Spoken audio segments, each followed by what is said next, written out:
Thank you all for joining us today. We're going to be talking to you a little bit about working together on a project for the Composable Commerce ABC swag store is what we're calling it. And you're going to understand as we go through today's session what all of that means. But before we get to any of that, let's just go ahead and make some introductions around the room to who you're going to be talking with today. And before we do that, we're going to have another sidebar real quick. I just want to ask that everybody ask questions, make this as conversational as possible, right? We're here just to sort of have a conversation about, how we're working together, what it is that we're kind of doing behind the scenes here. So go ahead and feel free to add your comments, questions, concerns, any of that kind of stuff using the chat function or the question and answer function. And we've got moderators standing by to kind of help seed some of that information into the conversation. So yeah, let's quickly go around the room, folks, and introduce ourselves. And we'll start with Payush Patel from Algolia. Hey, good afternoon, good morning, everyone, depending on where you are. All right. We've also got Kyle Capselis from BigCommerce. Hi, everyone. Kyle Capselis. So I work on the SBD team here, specifically with our headless technology partnerships at BigCommerce. All right. And we also have Eric Corville joining us from Cloudinary. Hi, everyone. Responsible for all our technical partnerships here at Cloudinary for the Americas. Been with Cloudinary for about 4 years and 20 years in media management and cloud. So looking forward to this discussion today. All right. And lastly, we have myself. Hi, folks. My name is Nick Barron over here at Contentstack, and I work on our partner enablement team. So I guess just a little bit to sort of frame why all of us are sort of on this call together. Well, we're all actively engaged in partnerships with each other, right? The four of our organizations, we're all members of the Mock Alliance. So we've got strong, business level relationships all the way down to sort of the technical relationships as well. So, as part of the composable sort of ecosystem and the Mock approach, right? It's very important for us to have these relationships, moving forward with each other to make sure that we can bring the sort of the best of breed solutions and whatever those sort of stacks might look like based on your individual needs and your customers' individual needs as well. And in fact, we're all either members of or joining a program called Care Without Compromise, where in fact we take that relationship to the next level. And in fact, it's not just sort of how we go to market together and how we strategize together, but all the way down to our support teams being integrated with each other in a way that allows our joint customers to raise a support ticket, let's say with one of us, and then we'll work with the support teams at the other organizations to make sure that you as a joint customer never hear the dreaded expression of, oh, it's not our problem, you need to go contact them. We'll broker those conversations and work together to find that joint solution. So it helps alleviate that idea of not having a one throat to choke, if you'll pardon the expression. So I guess kind of, moving into today's kind of conversation, we wanted to start out by framing, some of the common problems that we see, in the mock space or in the market as a whole, right? So I guess when we're starting to think about, the mock approach, right? And just to frame that, in case you're unfamiliar, we're talking about microservices, API first, cloud native, and headless, right? So SaaS technologies that all work together, from that API first perspective, sort of in the cloud. So when we're starting to think about that approach in general, right, of having all these interconnected platforms that sort of maintain themselves, we're seeing a lot of folks moving to this, right? It's not as new of an idea. It's not as new or as groundbreaking of a concept to be discussing internally as it might have been, even a year and a half, 2 years ago. So I guess in sort of that sense, I guess I would kind of ask, I guess, Eric, when we're seeing people moving to this composable architecture, why are people tired of using, the sort of the big suites, the big all-in-one solutions? Yeah. Thanks, Nick. And as I said, I've been in a space for quite some time, and the market is moving quite drastically. The change we're seeing now, I've seen it when people were adopting cloud and SaaS and for the first time several years ago. So when we look at brands and customers trying to engage now in a digital fashions with their user, with their audience, they have no choice these days to actually go multi-channel. It's no longer just about web, but it's about social, and it's about phone, and it's about, there's multiple ways to engage. And that content needs to be personalized. Users are expecting to have a personalized something that they relate to, and sometimes that is a rich experience, almost like, close to what they would experience in real time or in real life. So when we look at those experiences that the brands and company try to put together,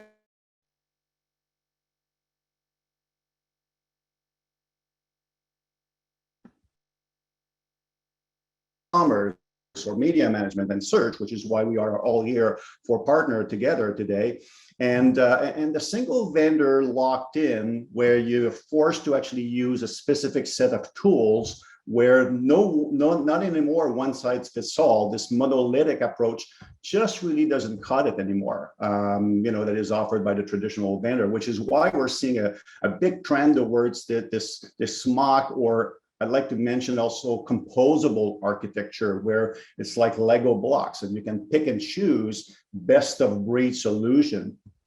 Some analysts recently were saying that over 15% of all the new e-commerce are already adopting Max. It's not something that is very, very early. We're already seeing a lot of adoptions in the market, and this percentage is even higher when we look at large enterprise organization. And the reason, above and beyond the locked-in vendors and the one size doesn't fits all, I think customers and large entities are tired of having a large upfront investment, or having a commitment to make, which is multiple $1 million upfront, and having to wait for years before even hoping to see some ROI. So I think companies now are more modern. They're used to cloud. They're used to the apps, on the phone, and basically, choosing best of breed. And that's what we see. So customers are looking for best of breed solutions depending on their current needs, but also for their future needs that are constantly changing. They're looking at faster implementation and adoption. They're looking at immediate gratification and ROI. They don't want to wait, for years and months, like they used to be. They instead, want to enjoy ready-to-go environment in weeks, days, and even minutes, which is precisely why we're here and showing you that, building an environment like this is actually not rocket science, and that's why we build it together.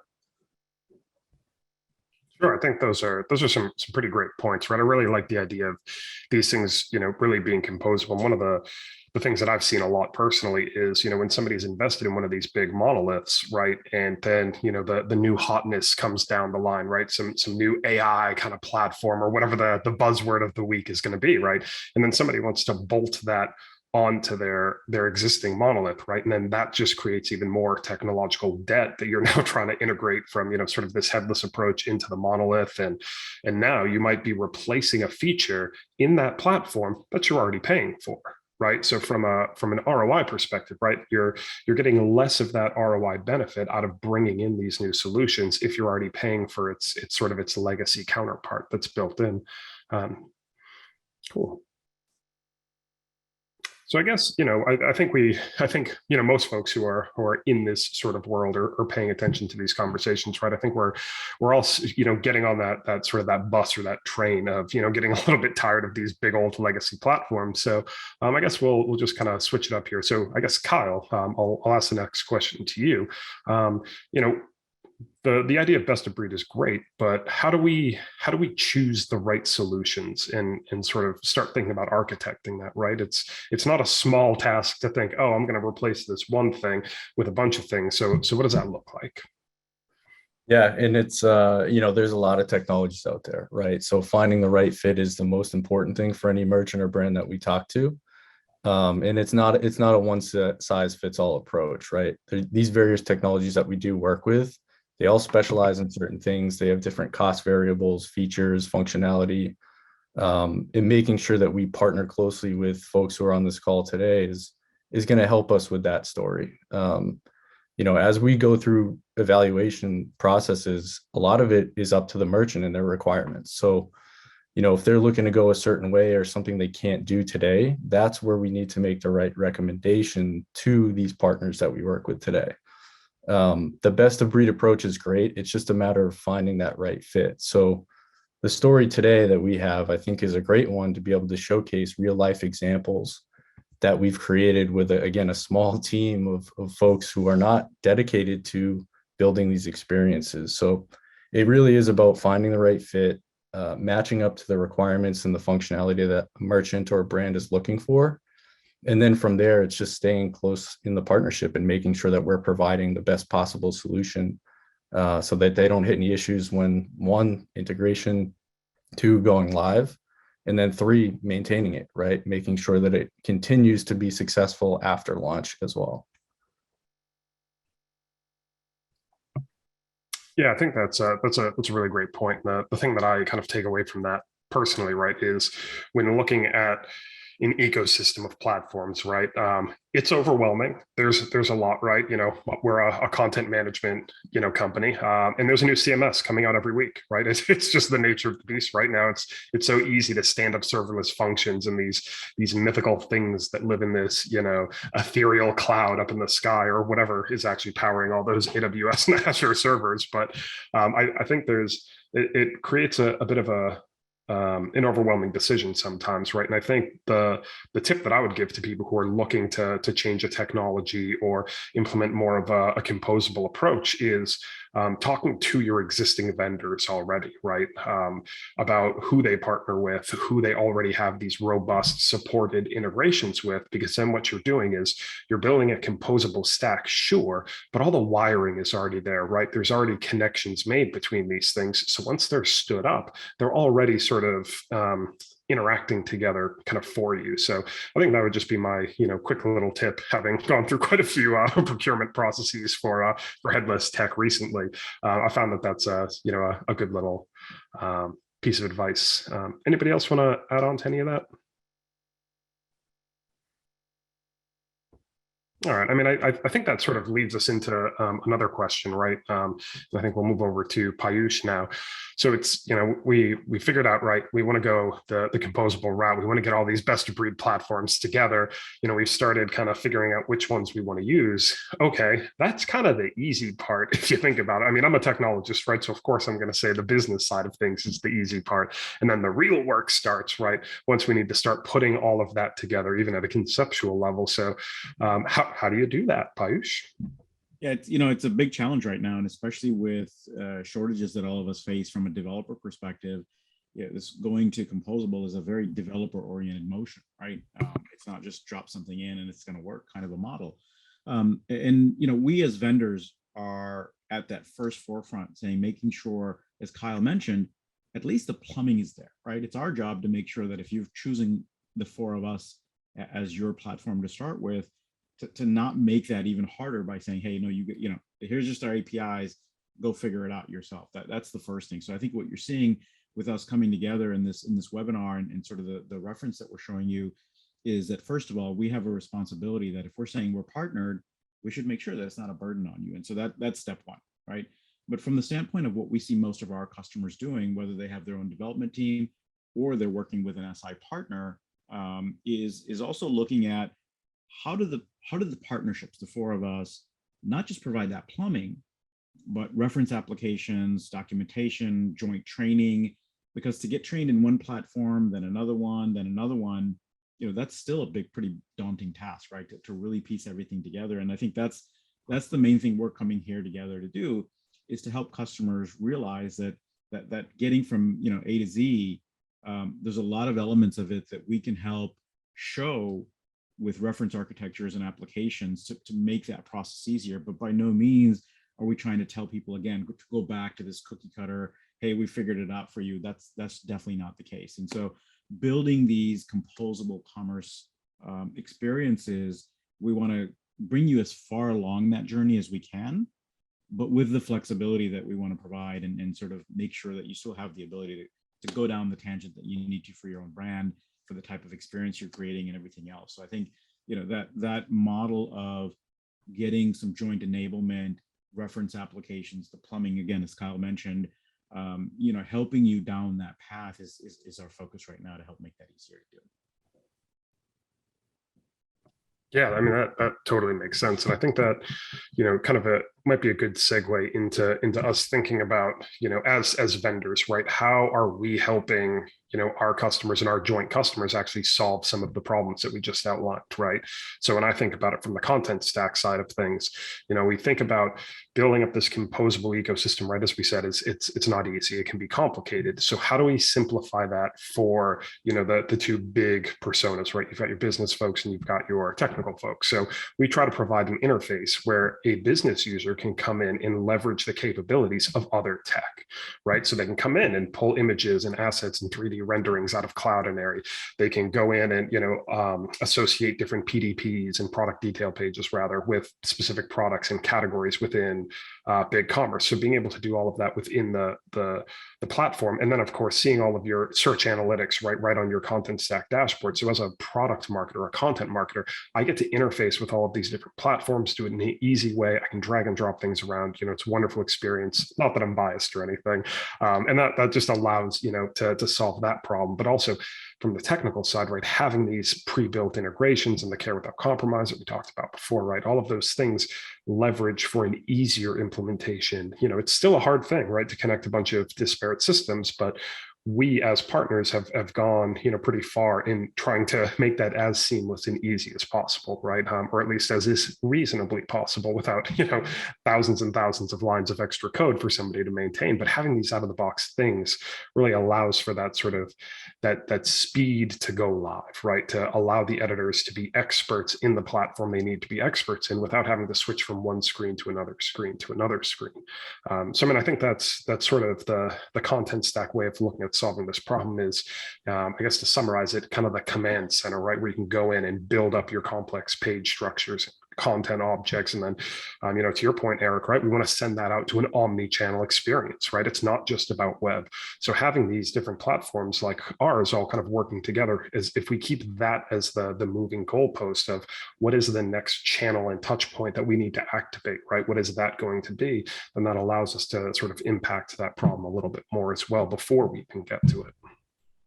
So yeah, I guess, I'd just ask you guys, right, how do you see your technologies kind of, dealing with some of the problems that we talked about? And I guess we'll start in a different order than before. So we'll start with BigCommerce. So Kyle.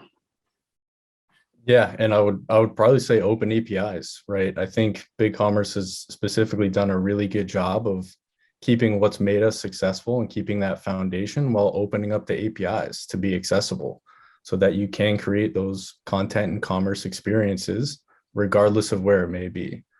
There's a lot of back and forth, right? When you talk about commerce and adding all these different areas and storefronts, but one of the main areas that I think we do well in is being able to send that information where it needs to go and getting it back too.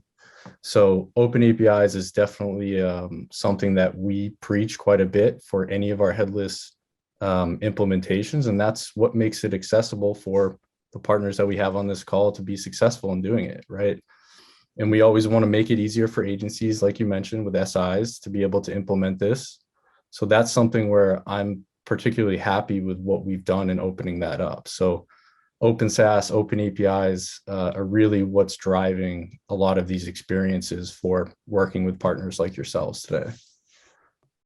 Yeah, that's great. And I mean, I would call myself a recovering developer. I used to be able to write code. I can't anymore, but I was able to put together a little POC using some of the multi-storefront APIs. So if it's easy enough for me to use, then any actual developer can do some real heavy lifting with that. All right, so I guess we'll head over to Algolia. So Payush, how do you guys see yourselves as helping fixing some of these problems?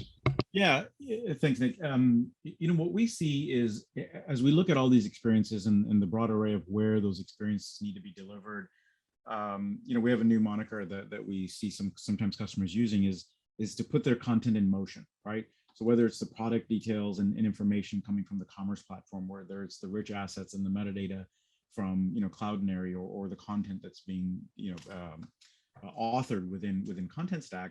Our mission that most customers rely on us for is to be able to put that, whatever that form of content might be, into the right experience, and helping do that in a smart way, right? So there's three things that we can all imagine happen about an experience.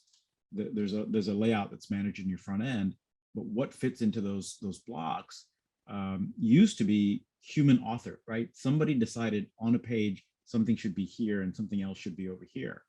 And as we move more and more towards these omni-channel experiences and personalization at scale, you can't human author every possible combination that's going to be the right thing that needs to fit into that experience. And so that's our mission, is to enable the right content to be selected, whether it's through human curation, whether it's through human rules and definitions, and saying, hey, I want, for this time period, I want to apply this type of a filter and things to that product landing page and automatically tune it, or to let data define what should show up. So whether I come into that site, or you or Kyle or Eric are different viewers of an experience, it should smartly be able to recognize, based on different elements of data that we collect as brands, first party data, I should say, to be able to tune that experience really well and really bring all of the things together, right? Whether I'm looking for a product, I want to find content related to that product, the imagery and all the assets that might be available for that product, and really bring all of that to the developer to be able to craft an experience in a much easier way, rather than having to say, hey, I've got to go forage for all these things, right? So that's kind of what we focus on helping in this composable model, is making sure access to the right content, using that word broadly, is available with those three types of sort of selection criteria: human rules curated, and then data oriented selection that can happen. Yeah, and I think that's that bridge between sort of the human and the automated side, right? I think that's the part that's quite interesting in specifics, right? Because this is going to allow scale, right? Whether you have humans doing the work, or you need to leverage more of the automation side of things, right? To really help that true, one-to-one personalized experience follow somebody around, their digital journey as they're interacting with a brand. So I think that's right. It's a simple thing that you said there, but the power of what that's actually doing is quite astronomical. All right. And so lastly, but certainly not leastly, Eric, how is Cloudinary solving the world's problems? Yeah. Thanks, Nick. And you mentioned obviously Contentstack being the content experience platform. Cloudinary, we're the media experience platform, right? So we live in a visual economy. We talked about the impact of the visual experience and being closer to a real-time experience. That's what Cloudinary is all about. So think of managing images, video, animated GIF, 360, all type of visual, AR, VR, et cetera. And we actually connect with all the different systems. So we are API first, and we connect with obviously the CMS and Contentstack. We connect with the commerce. We connect with Algolia. We can connect with BIM and other systems. And our sole purpose is to deliver the best possible experience to the user from a visual perspective. So we manage the entire workflow, from the acquisition of that content, the management of it, sharing it to the different platform. We also go with transforming dynamically in real time that content, personalizing that content, and saying, hey, Piyush, here's your 5% discount. And we can actually remove the background of an image and put a background that Piyush will more relate to, where Kyle will have a different discount and a different background. So we're all about making it more personable. And we also optimize the delivery. So we want to make sure, we talked about that multi-channel, multi-device. So you don't want to have this massive image that being served to you on the phone, which is, mostly horizontal, and it's a big file that would take forever to download if you're on your phone. So we can actually detect, your device and crop properly, change the format, change the compression, and always deliver the best experience. And we deliver those within each of the best of breed systems. So within the CMS, within the BigCommerce or Algolia can then index our image and our metadata and make sure that all that content is now available to actually be fed into the different system. So at the end of the day, it's all about ensuring the video consistency, the images consistency across all the different experience that the customers are going through. Well, I think Yeah, there's a broader one. I want to help you expose it, which is that when we talk about hyper personalization, the ability to have the asset in different forms. If I want to give you an example from an auto manufacturer perspective, if I'm going to promote my car on the landing page to an audience in Texas versus Canada, the background imagery, the weather, the timing. I mean, there's a lot of factors that authors want to be able to produce all of these different assets, but it's a lot of work. I think your platform's ability to automatically allow us to send you the data saying, hey, the user's searching for a car in Houston, give me an asset for the car in Houston. That's the power of how Composable really, really comes together, right? No, I absolutely. And thanks for bringing that. We even have a project we're working on right now, which is with a car manufacturer, to take the same example, and it's with a video. So they're actually creating one video, 30 seconds every month. And they need to actually have it personalized for 40 of their dealerships across the United States. And obviously dealerships, they all have different law because they're in different states. So the legal disclaimer at the bottom of the video is different. The dealer information about the address, the logo, et cetera, is different. The actual offer in each of the states, 0% financing, et cetera, is different. So right now they were actually doing manually with editors, every 400, basically 40 different video every single month, where now they basically just create, the 30 seconds video, and the legal people can have their own work and just looking at the legal aspect. The marketing team can work on the offer. The dealer can make sure it's the right address and website. So when we talk about collaborations between team as well and velocity, that's really what we can do, both with images and video. So yeah, good example, Piyush. And I think, sort of my key takeaway from all of this part of the discussion, right, is when you're looking at at different vendors, right, whether it's us or it's, our competitors or into different spaces, right, like, just different engines. I think one of the important things to think about is, right, what are the problems you're trying to solve? And is this the tool that is best for doing that, right? And, in total transparency, we are just as composable as our competitors, right? So you can pull one of our platforms out and replace it with somebody else's.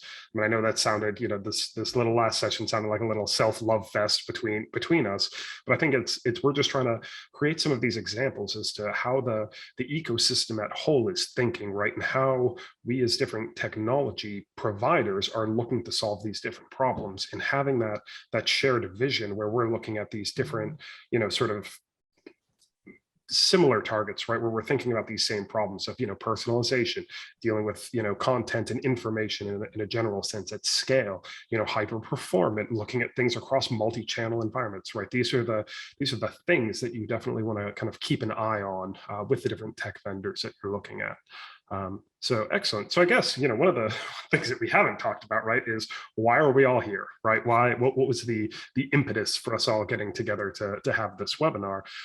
So there's a few reasons actually, and without kind of spoiling anything, I think, for you guys, the audience, to sort of understand here is, a few of the different perspectives that we're bringing to the table as to why we've decided to tighten up and work together on this little ABC project. So, Kyle, why do you think that we've all gotten together to do this? Yeah, I take this one with a grain of salt, but to show you that it's not as difficult as it may seem. I'm in the same category as Nick, where, I'm not the hands-on keyboard, but being able to show something is much better than being able to say you do something. So we took the opportunity, Nick, and I'll let you do the ContentCon plug, but a really good opportunity for us to showcase a real life example that was built by our SEs, and they're going to be able to use this this project together in real life examples. We've got a scenario where we've got 4 great technologies to be able to fire up a storefront, and we did it with a very limited crew. We did it with very limited time. And imagine a realm where if we can do that with these technologies that we've got today, imagine what you can do with a group fully dedicated to your brand, right? And creating the experiences that fit for you. And I think we honestly get caught up in a lot of times with terminology, right? What's a starter? What's an integration, et cetera? Like goes very deep into the language that's used in headless.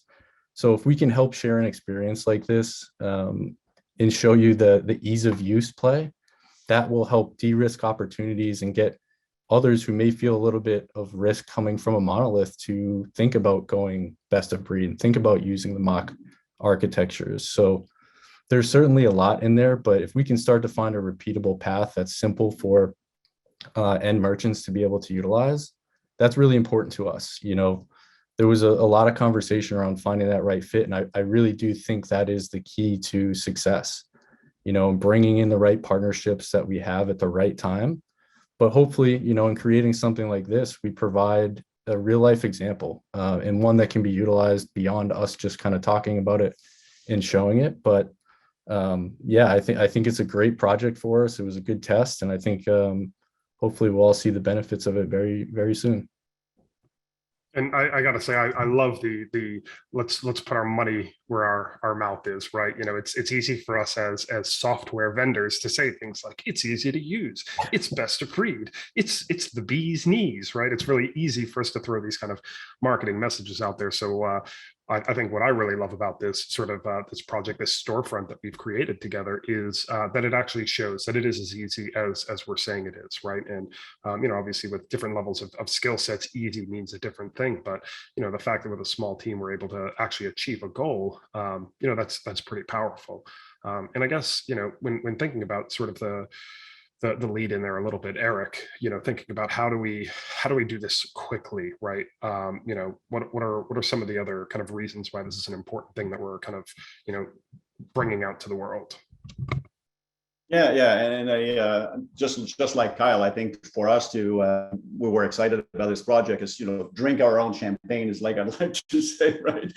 You know, we preach mock, obviously we say it's easy, it's better, but let's drink our own champagne and try it out. And so yeah, it is a great project, and we wanted to show as well, to your point, Nick, that you can start small, you can start quick, you can start small, you can already see, and as soon as you start, you're starting to know what you like, what you don't like, versus the big monolithics where you need to plan, you know, what you're going to like and how you're going to use it for the next, you know, 2 years or 3 years ahead.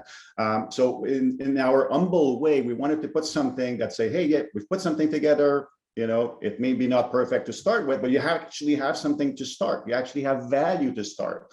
So that was one point. The second one is to show that, you know, it's one community. This whole mock, all the vendors, it's a tight community. We all work together to ensure that you as a customer can rely on multiple vendors working together, ensuring that you have the best platform. And then we have our SI partners and solution partners that can help you, you know, choosing the best of breed, assembling it, and, you know, using our solutions all together. But so I think removing some of the risk to show that, hey, you know, these 4 partners, we all work together. We've put it together. We've put our mouth, we've put our efforts where our mouth is. Yeah, I think this is a great project, and very excited to be part of. Yeah, I think that's I love the idea also of taking a small bite of the apple and not trying to swallow the whole thing, right? You know, if you are thinking, you know, maybe, you know, composable approaches is the right for me, give it a try, right? Like you can get a small, reasonably affordable set of tools together at a small scale to prove the value, right? That's one of the huge benefits as I see it about the composable architecture. You know, from the tech side, we can put something in place, test it out, prove the value, and then go back to the business and say, told you so. I mean, look, here's the ROI statement, and it turned out to be what we said it was going to be. I guess I should probably grow up at some point, but I guess so. We've described this a little bit, but what's the experience then that we're actually kind of putting together? And yeah, I'll lean on you, Payush, for this one. Yeah, and you know, we try to cover a few different things. So of course, as you can tell from the title, Composable Commerce, it's a commerce-related experience, right? But when we think about how commerce is changing, you know, from just sort of, hey, I've got my brand's website and that's where you're going to buy from, to more B2B flavors of you've got reseller partners or third parties that you might be monetizing through, or even marketplaces that you might have as exposure or channel for your brand. There's a variety of different ways that commerce can manifest itself today. And so what we wanted to do for this experience is actually build a storefront that, you know, what else do you recognize when you're dealing with software brands? Swag, right? So we wanted to build something that allows you to actually see a live store, go through the process with us of how we're building it, see the assets that we create and the process we go through to take it live. But at the end of the day, then to be able to get some t-shirts and pens and coffee mugs and things from us, right? Through that commerce experience and allow us to really expose all of the different ways the 4 platforms can come together and allow you to build a storefront that is very dynamic, not just dynamic from a personalization perspective, but dynamic from the standpoint of, hey, you want a direct B2C model today, you want to extend that into being able to do B2B in the future, B2M, the marketplace model, and really grow over time as your business and brand grows, and to be able to take this sort of swag store, show you how to build it, show you how to adjust it, and give you a reference, if you will, to start from, and make it less daunting to start with. Yeah, fantastic. I mean, I think this sort of this swag store, right? This really fun experience that we've put together. Also, to in total transparency, right? You guys are our sort of top strategic sponsors at our upcoming convention at the end of May, and we'll show you some dates on that in just a second.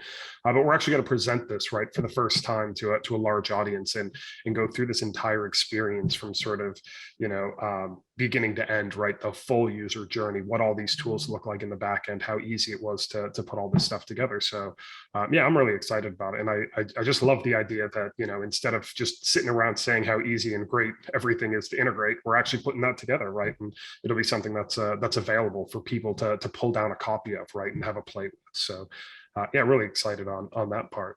And also, I think it's important to note, right, this is the first of 3 of these little webinars, right? So the next one that will be coming up will be a little bit more focused towards both business folks and, more technical people, because we're going to start talking about how we planned our approach, right? How did we decide to get from ideation to actual, start to plan out how we're going to do this, what tools are we going to use. I think the what tools we're going to use is pretty obvious. I think they're letting the cat out of the bag there a little bit, but that'll be on the 27th of April. So I believe some links are getting posted into the chat as well. Oh, look at that timing. So go ahead and get yourself registered for those, and bring along a technologist to sort of see how we're doing that from an architectural perspective as well. And then the third session on the 11th of May, that's going to be a little bit more technical. We're still going to target the business folks, right? We're still going to target the non-technical audience for the level of discussion we're having.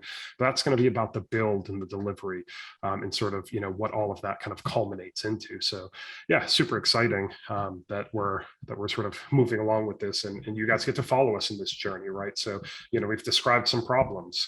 We've figured out who we're going to work with, right? Okay, cool. Next, like we described earlier, right? How are we going to plan it? How are we going to build it? And then what did we actually do? So yeah, really excited to see this kind of keep moving along as well. And Nick, I just want to say thank you, because a lot of webinars that I attend, you read the title, you think, okay, I'm going to get something out of this, and it's really just about restating the problem, right? And so I think this series and how we all planned it, I really love the fact that there's something tangible that'll come out of it. All of the steps in the process we're going through, we're going to be exposing to the audience, code, assets, and actual being able to get some swag at the end of it. So really getting to something in reality versus just regurgitating, stats from a survey or feature function conversations. So I really love how you guys have planned this, and we're glad to be part of this journey with you. Yeah, we're all super excited as well. And just a couple of other points. If you do attend all 3 of the webinars, there will be a little thing that we're sending your way in terms of a little coupon or a token, if you will, to actually get some of the swag from the swag store. So that's a nice little perk to showing up to more of these as well. Yeah, so I guess any final thoughts, or if there were any questions that had popped up?